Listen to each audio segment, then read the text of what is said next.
नमस्कार दोस्तों, मैं नीलम सिंह आप सभी को अपने चैनल में स्वागत करती हूं। तो दोस्तों कैसे आप सभी, आई होप कि आप सभी अच्छे होंगे, स्वस्थ होंगे और मस्त होंगे। तो दोस्तों देखिए, आप सभी को आने वाली दिवाली की ढेरों शुभकामनाएं। माता रानी आप सभी के घरों में आकर के वास करे, आप सबकी मन की इच्छा पूरी हो। तो दोस्तों देखिए, क्या है ना कि इस बार दिवाली को लेके बहुत ही ज़्यादा कन्फ्यूजन है। 31 अक्टूबर को दिवाली मनाया जाए या 1 नवंबर को दिवाली मनाया जाए। तो देखिए, मैं यहाँ एक बात आप लोगों से कहना चाहूँगी। दिवाली और होली ये दो ऐसे त्यौहार होते हैं ना कि हम अकेले नहीं मना सकते, इसको अकेले सेलिब्रेट हम नहीं कर सकते, ठीक है ना। तो आप जहाँ भी रह रहे हैं, जिस एरिया में भी रह रहे हैं, तो आप वहाँ पर देख लीजिएगा कि आपके आसपास के लोग मतलब किस दिन दिवाली मना रहे हैं। देखिए, ऐसा नहीं हो सकता ना कि आप अपने अपने घरों को मतलब 31 अक्टूबर को आपने दिए जला लिए और जगमग कर दिए अपने घर को, बाकी लोगों के घर में नहीं हो रहा, तो वो अच्छा तो लगेगा नहीं। क्योंकि दिवाली जो है सब मिल के ही मनाते हैं, सबके घरों में दिए जलाए जाते हैं। तो इसलिए आप देख लीजिएगा, आप जहाँ भी रह रहे हो। वैसे तो दिवाली जो है वो 31 अक्टूबर को ही मनाया जाएगा, क्योंकि देखिए जो पूजा करने का शुभ मुहूर्त है ना वो 31 अक्टूबर को ही पड़ रहा है। तो 31 अक्टूबर को ही दिवाली मनाया जाएगा, ठीक है। बट फिर भी आप जहाँ पर रह रहे हैं, आप वहाँ पर एक बार अपने आसपास जो भी है मतलब वहाँ पर देख लीजिएगा, वहाँ के अगल बगल के लोग किस दिन दिवाली मना रहे हैं, तो आप उसी दिन ही दिवाली मनाइएगा, ठीक है। क्योंकि ऐसा ये त्यौहार जो है ना, ये भाईचारे का त्यौहार है, ये आपस में मिलकर मनाने वाला त्यौहार है। तो हम इसे अकेले नहीं मना सकते, ठीक है। और देखिए दूसरी बात क्या है ना कि सफाई को लेकर के हम बड़े परेशान होते हैं कि दिवाली के दिनों में मतलब सफाई हम कहाँ से शुरुआत करें, क्योंकि हर जगह है कि हमें सफाई करनी होती है, हर चीज़ की सफाई करनी होती है। तो हम सफाई को लेकर भी बड़ा परेशान होते हैं। तो देखिए, मैं आपको बता दूं कि सबसे पहले हमें क्या है ना, सफाई जो है ना किचन से ही शुरुआत करनी चाहिए, ठीक है। आप अपने किचन से ही सफाई की शुरुआत कीजिएगा। क्योंकि देखिए क्या है ना कि किचन में है जो अन्नपूर्णा माता का वास होता है। और आज की ज़िंदगी में हम इतनी भाग दौड़ वगैरह करते हैं, तो मतलब देखिए एक इंसान को मतलब क्या चाहिए था, रोटी कपड़ा और मकान। जो सबसे पहले फर्स्ट में क्या आता है ना, रोटी, ठीक है। तो इसीलिए मतलब कि हम रोटी के लिए तो इतना कुछ कर रहे हैं ना। जो मेरे भाई और जो मेरी बहनें, जो लेडीज़ बहनें हैं, भाई है, जो मेरे बाहर काम करते हैं, वो सुबह से जाते हैं और शाम को आते हैं, मतलब रोटी के पीछे ही ज़्यादा वो है। तो किचन में जो है वो अन्नपूर्णा माता का वास होता है, ठीक है। तो इसीलिए किचन की सफाई पहले कीजिएगा और उसके बाद में आप क्या कीजिएगा ना, अपने घर की मंदिर की सफाई कीजिएगा, ठीक है। तो घर की मंदिर की सफाई कीजिएगा और उसमें ध्यान रखिएगा, अगर मंदिर के पर्दे वगैरह जैसे पूजा करते वक्त कई बार मंदिर के पर्दे वगैरह जो है वो जल जाते हैं, या जो आपने किताबें पुस्तकें ग्रंथ वगैरह जो भी रखी होंगी मंदिर में, वो जैसे फट गए हो या ज़्यादा पुराने हो गए हो या मतलब काम लायक नहीं है, तो उसको कहीं मतलब कि ऐसी जगह पर मतलब रख देना कि मतलब घर के मंदिर में फटी पुरानी चीज़ें नहीं रखना चाहिए, कहने का मतलब ये है मेरा, ठीक है। इतनी बात तो क्लियर हो गई। और देखिए, उसके जब पहले आपने किचन की सफाई कर ली, उसके बाद आपने अपने घर की मंदिर की सफाई कर ली, और उसके बाद आपको क्या करना है, अपने बेडरूम की सफाई करना है, ठीक है। और बेडरूम की सफाई करते समय बेडरूम की सफाई कीजिएगा। उसके आस बाद में जो भी आपके अगल बगल के जो भी आपके जितने भी रूम है सबकी सफाई कर लीजिएगा। और जब आपकी घर की सफाई हो जाए ना, तो घर की सफाई करने के बाद में आप अपने छत की सफाई भी ज़रूर कीजिएगा। देखिए, ऐसा नहीं है कि हम सारा कचरा अपने छत पे रख दें, ऐसा मत कीजिएगा। आप छत की सफाई भी ज़रूर कीजिएगा। और देखिए, अगली चीज़ क्या आती है ना कि धनतेरस। तो दोस्तों देखिए, इस बार जो हमारा धनतेरस है वो है 29 अक्टूबर को। 2024 में धनतेरस हमारा 29 अक्टूबर को धनतेरस है। और देखिए दोस्तों, धनतेरस के दिन जो भी चीज़ हम खरीद करके लाते हैं ना, तो शाम को हम उसकी पूजा करते हैं।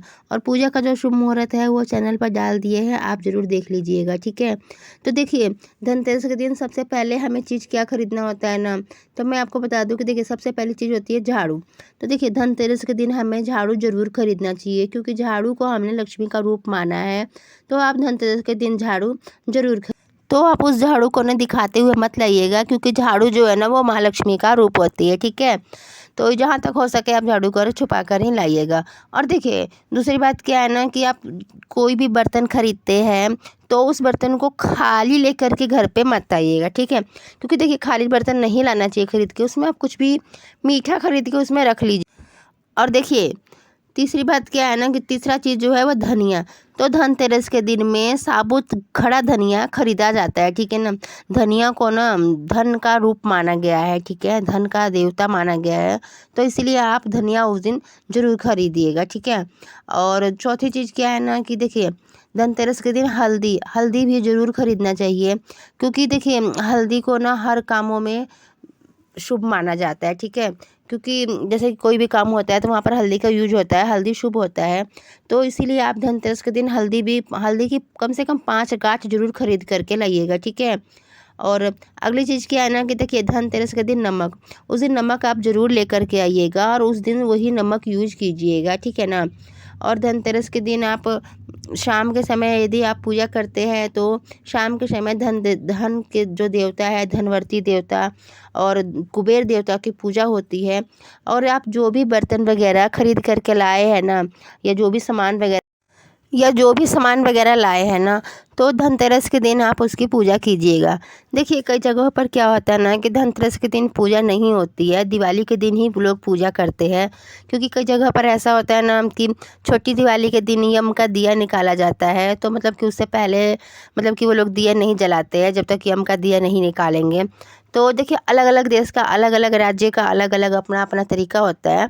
तो आपके यहाँ जो जैसा भी होगा आप वैसा ही कीजिएगा। मैं ये नहीं कह रही हूँ कि आप नियम को चेंज कीजिए अपने, ठीक है ना। जो घर के बड़े बुजुर्ग जैसा कहते हैं वैसा ही कीजिएगा आप। तो अगर आपके यहाँ धनतेरस के दिन में अगर पूजा होती होगी तो शाम को जो पूजा करने का शुभ मुहूर्त है उस मुहूर्त में आपको जो भी चीज़ें खरीद करके लाए हैं उस समय पे पूजा ज़रूर कीजिएगा। और नहीं होती होगी धनतेरस के दिन पूजा तो आप क्या कीजिएगा ना, वो सारी चीज़ें वैसे ही अपने मंदिर में साइड में रख दीजिएगा। और दिवाली के दिन उन सभी चीज़ों का, दिवाली में जब लक्ष्मी जी की पूजा करेंगे तो उस समय आप पूजा कर लीजिएगा, ठीक है। और जो पूजा करने का शुभ मुहूर्त है ये हमने चैनल पे डाल दिया है, आप चैनल पे जा करके वहाँ से आप देख लीजिएगा। और धनतेरस का भी जो भी सामान वगैरह ख़रीदना है वो देखिए सामान तो ख़रीदते ही हैं, लेकिन एक शुभ मुहूर्त में ख़रीदना ज़्यादा अच्छा और ज़्यादा उत्तम माना जाता है कि नहीं। तो आप जो मुहूर्त है वो देख लीजिएगा, हमने इसके ऊपर वीडियो डाल रखा है पहले से ही। तो आप चैनल पे जाकर के वीडियो देख लीजिएगा कि पूजा का मुहूर्त क्या है और सामान खरीदने वगैरह का मुहूर्त क्या है, सभी चीज़ के वीडियो हमने डाल दिया है। तो आप इस बात का थोड़ा ध्यान रखिएगा, क्योंकि देखिए पूजा पाठ तो हम सभी करते हैं, लेकिन मुहूर्त में पूजा पाठ किया गया हमारा पूजा जो है ना वो सफल होता है, ठीक है ना।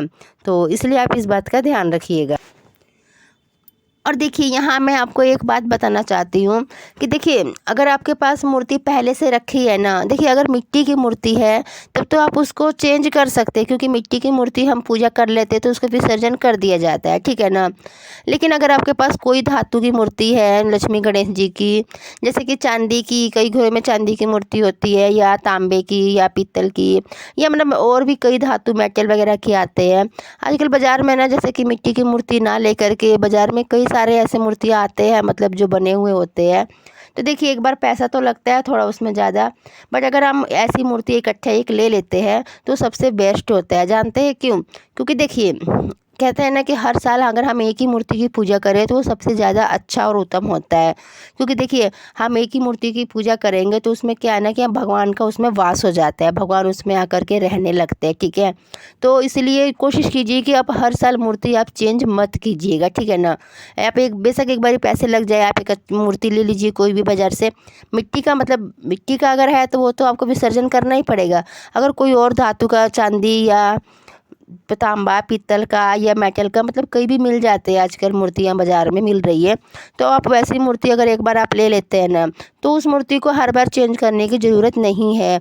आप उसी मूर्ति पर माँ लक्ष्मी और माँ गणेश की पूजा उसमें कर सकते हैं, ठीक है ना। पर मूर्ति लेते समय ना आप एक बात का ध्यान रखिएगा, जो गणेश जी की सूंड है वो बाईं तरफ होनी चाहिए, ठीक है। तो आप इस बात का ध्यान रखिएगा, ठीक है। और लक्ष्मी गणेश की मूर्ति आप एक बार ज़रूर खरीद के रख लीजिएगा, आप हर साल उसी मूर्ति से पूजा कीजिए। तो दोस्तों आज के लिए इतना ही, जो भी भूल चूक हुई हो उसके लिए सॉरी। और माँ लक्ष्मी आप सभी की मुरादें पूरी करे, सभी बच्चों को ढेर सारी दिवाली की ढेर सारा प्यार और बड़ों का चरण स्पर्श। और दोस्तों आपको हमारा ये वीडियो कैसा लगा? अगर वीडियो अच्छी लगी हो तो प्लीज़ एक लाइक कर दीजिएगा और कमेंट में जय माँ लक्ष्मी ज़रूर लिखिएगा। चैनल पर नए हो तो चैनल को सब्सक्राइब कर लीजिएगा और दोस्तों आपका एक लाइक करने से और कमेंट करने से हमारा हौसला बना रहता है। हम फिर मिलेंगे एक नई वीडियो के साथ में और एक नई उमंग के साथ में। तब तक सभी बच्चों को और मेरे सभी यूट्यूब फ्रेंड्स को दिवाली की ढेर सारी शुभकामनाएं। माता लक्ष्मी आपके घरों में आए और आप सबके मन की मुराद पूरी हो। हैप्पी दिवाली इन एडवांस मेरे सभी फ्रेंड्स को।